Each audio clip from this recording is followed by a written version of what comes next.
আসসালামু আলাইকুম। আজকে আমরা আলোচনা করব রংপুর বিশ্ববিদ্যালয়ের সাবেক উপাচার্য জনাব ডক্টর কলিমুল্লাহ তাকে নিয়ে। আপনারা জানেন ডক্টর মোহাম্মদ ইউনূস এর একজন যিনি সমালোচক, ঘোর সমালোচক বা যুক্তিসঙ্গত সমালোচক, তাদের ভিতরে অন্যতম ছিলেন ডক্টর মোহাম্মদ কলিমুল্লাহ। তার মধ্যে ডক্টর মোহাম্মদ ইউনূসের যে বাক স্বাধীনতার যেই দোহাই দিয়ে বা যে বাক স্বাধীনতার জন্য সবাইকে কথা বলতে তিনি বলেছিলেন, সেই বাক স্বাধীনতার সাহস পেয়ে হয়তো ডক্টর কলিমুল্লাহ কথা বলেছিলেন। কিন্তু এই যে তার বাক স্বাধীনতার যে কথা বলা, এটাই হয়তো কাল হয়ে দাঁড়িয়েছে তার জন্য। কেননা তাকে সাম্প্রতিক কিছুদিন পূর্বে, গত 2 দিন পূর্বে তাকে গ্রেপ্তার করেছেন এজেন্ট ইউনূস রেজিম।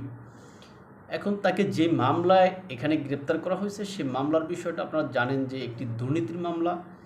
এই দুর্নীতির মামলা ডক্টর মোহাম্মদ কলিমুল্লাহর বিরুদ্ধে যে দুর্নীতির মামলা, যেটা যেন তিনি এই যে বেগম রোকেয়া বিশ্ববিদ্যালয়ে তিনি অধ্যাপক থাকা অবস্থায় বা তিনি সেখানকার এই যে উপাচার্য থাকা অবস্থায় তিনি সেখানে নাকি অর্থ আত্মসাৎ করেছেন, এরকম একটা অভিযোগ। এখন আমাদের দেশে বা আমাদের যে বিচারালয়গুলোতে বা আমাদের থানাগুলোতে এর থেকে বড় বড় ধরনের স্ক্যাম বা দুর্নীতির মামলাগুলো কিন্তু আছে। কিন্তু সেই সমস্ত বিষয়গুলোয় সরকার আমলে না নিয়ে বা সেই সমস্ত বিষয়গুলোর ওই সংশ্লিষ্ট ব্যক্তিদের গ্রেপ্তার না করে এখানে ডক্টর কলিমুল্লাহর মতো একজন চুনোপুটি, মানে দুর্নীতিতে যিনি চুনোপুটি, এছাড়া কিছুই না, রাগাব বলদেরকে ছেড়ে এই চুনোপুটি ডক্টর কলিমুল্লাহকে কেন গ্রেপ্তার করলেন ইউনূস রেজিম তারাই ভালো জানেন। আর গ্রেপ্তার করছেন, কিন্তু তার জামিন পাওয়া কিন্তু তার এটা একটা অধিকারের ভিতরে পড়ে, কিন্তু সেই অধিকারও তাকে খর্ব করা হয়েছে। তাকে মানে জামিন না দিয়ে তাকে কারাগারে প্রেরণ করা হয়েছে, এটা আপনারা জানেন। এখন এই যে ডক্টর মোহাম্মদ কলিমুল্লাহ একজন বয়োবৃদ্ধ ব্যক্তি, এই বয়সে তাকে কারাগারে প্রেরণ না করে তাকে কিন্তু এখানে জামিনে ছেড়ে দিতে পারতো আমাদের আদালত। কিন্তু আমাদের আদালত কেন দেয়নি, বা আমাদের বিচারকগণ বা বিজ্ঞ জজ সাহেবগণ তারা কেন দেননি তারাই ভালো জানেন।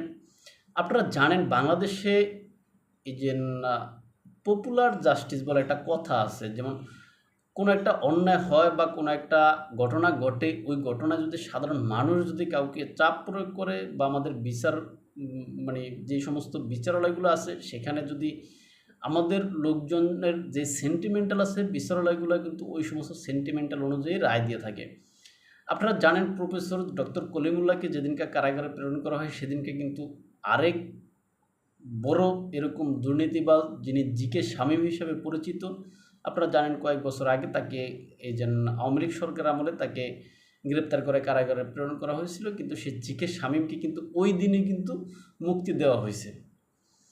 এখন ডক্টর কলিমুল্লাহর মতো একজন ব্যক্তিকে কেন এই যে কারাগারে প্রেরণ করতে হলো বা নিক্ষেপ করতে হলো? তাকে কি জামিন দেওয়া যেত না? তিনি কি পালিয়ে যেতেন?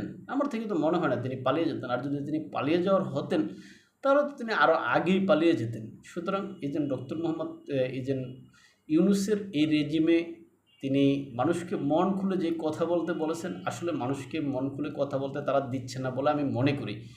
সুতরাং আমি চাই ডক্টর মোহাম্মদ কলিমুল্লাহ তার এই বয়সে তাকে কারাগারে প্রেরণ না করে তাকে মুক্তি দেওয়া হোক।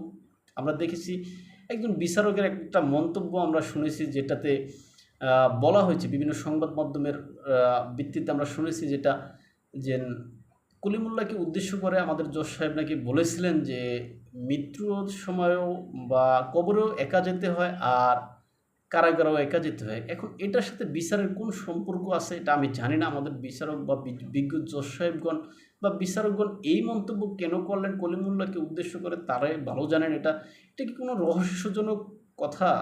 কেন তিনি এই মন্তব্য করলেন? তার বিচারের কাজের সাথে এটা কি কোনো জড়িত? সুতরাং এই বেফাঁস মন্তব্য কেন করলেন আমাদের বিচারকগণ সেটা তিনি ভালো জানেন। আমরা দেখেছি যখন প্রিয়জন বা পুলিশ ভ্যানে করে তাকে নিয়ে যাওয়া হবে, তখন তিনি তার ঘড়ি এবং আংটি বা অন্যান্য যে সমস্ত আনুষঙ্গিক ব্যবহার্য বিষয় ছিল সেগুলো তিনি দান করে দিয়েছেন। আমরা দেখছি এক কাপড়ে তিনি কারাগারে গিয়েছেন। এখন যেটাই হোক, তার বয়স বিবেচনা করে এই ডক্টর মোহাম্মদ কলিমুল্লাহকে জামিন দেওয়া উচিত বলে আমি মনে করি। এবং এই মনে করে আমি আমার বক্তব্য এখানে শেষ করলাম। ভালো থাকবেন সবাই। দেখবেন অন্য কোনো ভিডিওতে অন্য কোনো বিষয় আমাদেরকে যদি আপনারা ফলো করতে চান ইউটিউব এবং ফেসবুকে স্বপ্নচারীর কথা নামে, ইনস্টাগ্রাম ও টিকটকে এনায়েত হোসেন নামে দেখতে পারেন। আসসালামু আলাইকুম।